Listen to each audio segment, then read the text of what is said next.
ரகு, என்ன? சென்னையில் இருக்கிற வீட்டில் உன்னை பார்க்க ஐயப்ப பக்தர்கள் காத்துட்டு இருக்காங்க. மஞ்சு உனக்கு கால் பண்ணியிருந்தாளாம்.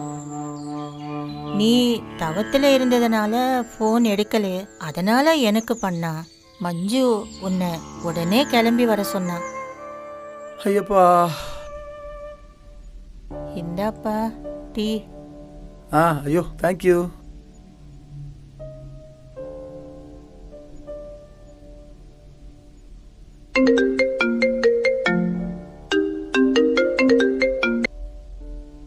ஹலோ.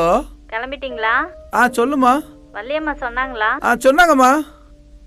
வள்ளியம்மா சொன்னாங்கம்மா. ஐயப்ப பக்தர்கள்லாம் வந்தாங்க. ஆமா, ஐயப்ப சாமி வந்திருக்காங்களாமே. எதுக்கு வந்திருக்கான்னு தெரியுமா? எதுவும் தெரியாதுங்க.